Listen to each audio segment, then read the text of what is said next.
اچھا آدمی اور آپ کے سامنے آقا صلی اللہ علیہ وسلم کی ایک حدیث پڑھی النکاح من سنت کہ نکاح میری سنت ہے، فمن رغب عن سنتی فلیس منا، جو میرے سنت سے اعراض کرے، جو میری سنت کو چھوڑ بیٹھے وہ ہم میں سے نہیں۔ یہ الگ بات ہے کہ آج ہمارا معاشرہ اس دلدل میں آ کے پھنس گیا کہ نکاح بہت مشکل ہو گیا، نکاح بہت مشکل ہو گیا، برائی بہت آسان ہو گیا۔ جب بھی اچھائی چیز مشکل میں آئے گا تو خرابی چیز مشکل ہو جائے گی، خرابی چیز میں اچھا نزدیکی آ جائے گا۔ جب آپ گناہ کرنے لگیں گے تو اچھے عمل کرنے کے لیے بہت مشکل ہو جائے گا، کیونکہ گناہ میں ملوث ہو جاتا ہے۔ ٹھیک اسی طریقے سے ہم آج معاشرے میں نکاح میں اس طریقے سے ملوث ہے شادی بیاہ میں کہ سب سے اچھا شادی کس کو کہا جا رہا ہے؟ جس میں سب سے زیادہ خرچ ہو، جس میں سب سے زیادہ خرچ کیا جائے، جتنے رسومات ہیں، بدعات ہیں، خرافات ہیں، ہم اس کو اچھے طریقے سے کرتے ہیں تو پتہ چلتا ہے کہ ہم بہت اچھے شادی کرتے ہیں، اور تمام لوگ اس کو شاباشی دیتے ہیں، گھر کے لوگ بھی شاباشی دیتے ہیں، باہر کے لوگ بھی شاباشی دیتے ہیں کہ بہت اچھے آدمی ہیں، انہوں نے پوری رسمیں شادی کے اندر کر لیا، یہ بہت اچھا آدمی۔ ایک آدمی سیمپل نکاح جا کے پڑھ لیا مسجد میں، وہ آدمی سیمپل نکاح پڑھ لینے والا آدمی سب سے خراب ہو گیا، اس لیے کہ کچھ کیا ہی نہیں۔ وہ بولے شادی میں تو کچھ کیا ہی نہیں، نہ بارات لے گیا، نہ باجا بجایا، نہ گاجا بجایا، کچھ نہیں کیا، اس کے گھر میں لائٹ تک نہیں لگا اور نکاح پڑھ لیا، کوئی خرچ نہیں ہوا۔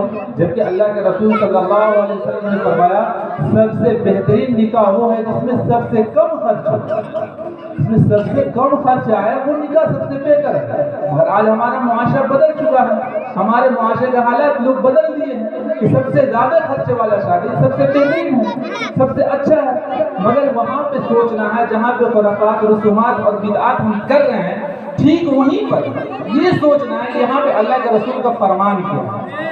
اللہ کے رسول کا فرمان کیا؟ اگر کسی آدمی کو کہا جائے یہ کام نہیں کرنا ہے شادی میں تو بولتا صدیوں سے چلا آ رہا ہے، غلط ہے، صدیوں سے چلا آ رہا ہے، غلط کیسے ہوگا؟ مہندی لگانا صدیوں سے چلا آ رہا ہے، غلط کیسے ہوگا؟ بارات صدیوں سے چلا آ رہا ہے، غلط کیسے ہوگا؟ باجا اور گاجا شادی میں بجتا چلا آ رہا ہے، غلط کیسے ہوگا؟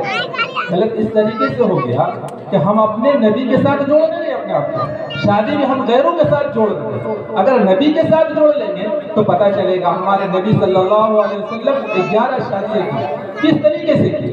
ٹھیک اس کے بعد والا آپ لے رہے ہیں 1 لاکھ کم و بیش صحابہ کرام نے شادیاں کی، ایک شادی نہیں کی، 2 3 شادیاں کی، کس طریقے سے کی۔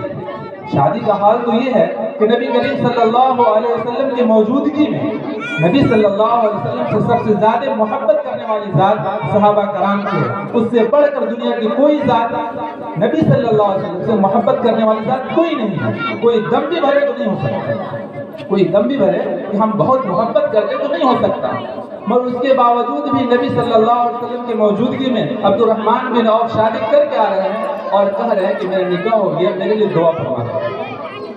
نبی کو پتہ نہیں، آج ہم سب کو پوچھتے چلتے ہیں، تمام ساتھیوں کو پوچھتے ہیں، تمام رشتہ داروں کو پوچھتے ہیں، تمام گھروں کو پوچھتے ہیں، تمام لوگوں دوست احباب کو پوچھ لیتے ہیں، مگر وہاں پہ یہ نہیں دیکھتے ہیں ہمارے نبی صلی اللہ علیہ وسلم کا فرمان کیا ہے، خوش ہو رہے ہیں یا ناراض ہو رہے ہیں۔ تمام دنیا کے لوگوں کو خوش کر کے اور اللہ کے رسول کو ناخوش کر کے شادی کتنی بہترین ہوگی آپ سمجھ سکتے ہیں، کتنا اچھا ہوگا وہ سمجھ سکتے ہیں۔ اللہ کے رسول اگر خوش ہو جائے اور تمام گھر کے لوگ ناخوش ہو جائے، تھوڑی دیر کے لیے برداشت کیا جا سکتا ہے، تھوڑی دیر کے لیے منایا جا سکتا ہے، بعد میں منا لیں گے۔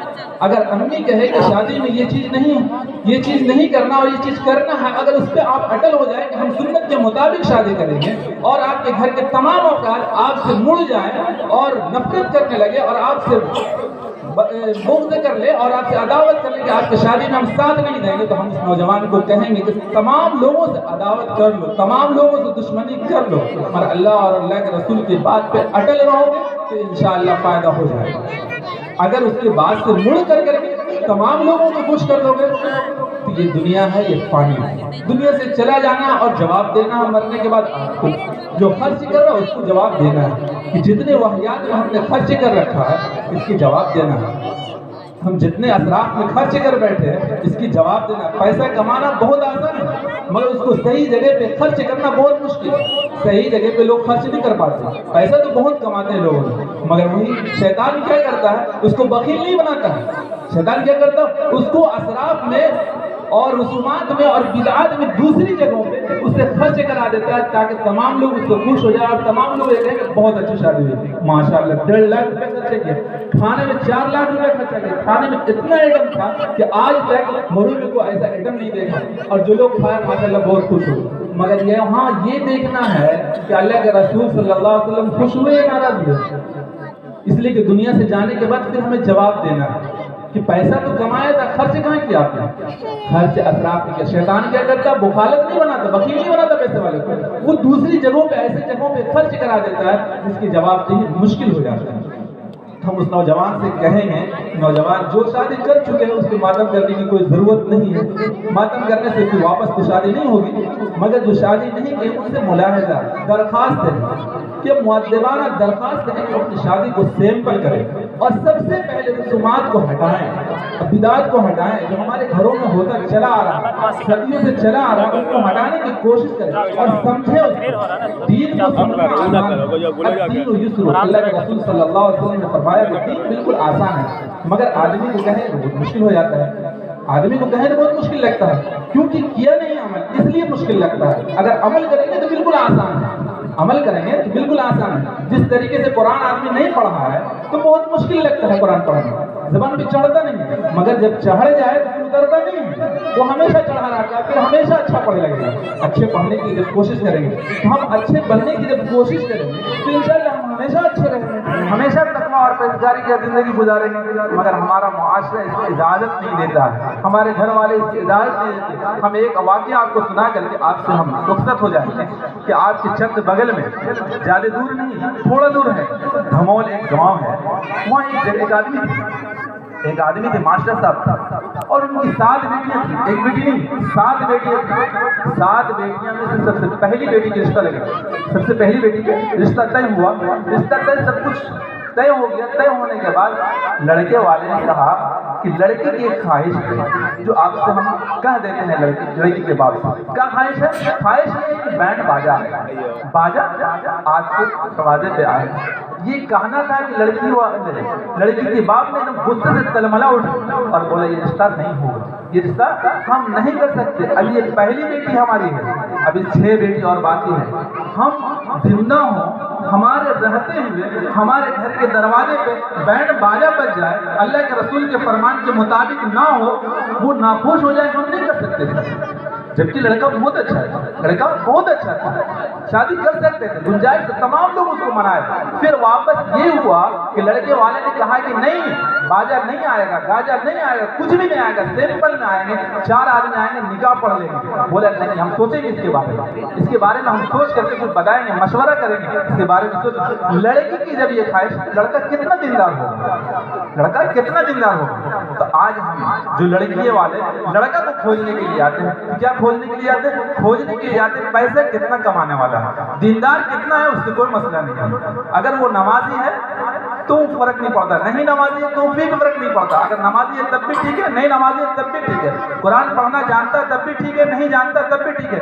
سب سے پہلے یہ بتائے کہ اماؤنٹ کتنا کماتا ہے, پیسہ کتنا کماتا ہے, وہ ہماری بیٹی کو اچھی طریقے سے زندگی گزار سکے گا کہ نہیں گزار سکے گا. ہم بولتے ہیں کہ 5,000 والے بھی زندگی گزار رہا دنیا میں, اور 50,000 والے بھی زندگی گزار رہا ہوں. یہ الگ بات ہے, تھوڑی پریشانیاں اونچ نیچ ہوتی ہیں, اونچ نیچ تھوڑا سا ہے. مگر وہ آدمی کیسا تھا کہ پہلی بیٹی کی نکاح کے لیے طے نہیں کیا, بولا کہ نہیں ہو سکتا ہے, کسی بھی مجبوری کے تحت ہم نہیں کر سکتا, ہم اس پہ مشورہ کریں گے, اس کے بعد بتائیں. اور شادی نہیں کی, وہ شادی نہیں کیے, صرف اس بات پہ کہ ہمارے گھر کے دروازے پہ میرے رہتے ہوئے, میرے زندہ رہتے ہوئے, اللہ کے رسول صلی اللہ علیہ وسلم کو ماننے والے ہوتے ہوئے ہم تقویٰ بھرتے ہیں, اپنے آپ کو ماتم کر, اپنے آپ کو بولتے ہیں ہم نبی صلی اللہ علیہ وسلم کے عاشق رسول ہیں, ہم محبت بھرنے والے امتی ہیں. پھر میرے گھر میں باجا بج جائے, جس طریقے سے ابو بکر صدیق رضی اللہ تعالیٰ عنہ نے کہا کہ ابو بکر کے زندہ رہتے ہوئے دین مٹ جائے, یہ نہیں ہو سکتا. ٹھیک وہی جملہ وہ دہرائے, وہ آنا ہے کہ میں زندہ رہوں اور دین مٹ جائے, دین پہ کوئی تماشے کریں یہ نہیں برداشت کر سکتے. تو آج ہر اگر لڑکی والے اور ہر لڑکا والے اگر اس بات پہ اٹل ہو جائے تو ہماری شادی آسان ہو جائے گی. شادی بالکل آسان ہو جائے گی. 4 آدمی جائیں گے نکاح پڑھ لیں گے, آسان ہے بالکل, کوئی خرچ نہیں, اگلے سے کوئی ڈیمانڈ نہیں ہے کہ ہم کچھ مانگیں, کچھ نہیں, ہمارے پاس سب کچھ ہے. آپ صرف لڑکی لینے کے لیے آئیں, نکاح پڑھیں گے چلے آئیں. نکاح 2 باتوں کا, نکاح صرف 2 بات کا, ایک لڑکا قبول کرنا اور لڑکی اجازت دیتی. اس کے بعد اب تیسرا کوئی چیز نہیں ہے. خطبہ ہے, دعا ہے, وہ سب پھر آگے ہے, مگر ویسا نہیں ہے. نکاح کے لیے سب سے جو زیادہ ضروری ہے یہ 2 باتیں ہیں, اور اس کے ساتھ 2 گواہ کے ہو جائیں موجود کی ضروری ہے. تو ہمارے پاس جو رسومات ہے, اس رسومات کو مٹانے کے لیے ہر نوجوان کو تیار ہونا پڑے گا. جب تک نوجوان تیار نہیں ہوں گے, بیانات بہت اچھے ہو جاتے ہیں, تقریر بہت اچھی سن لیتے ہیں, مگر عمل ہمارا خالی ہے.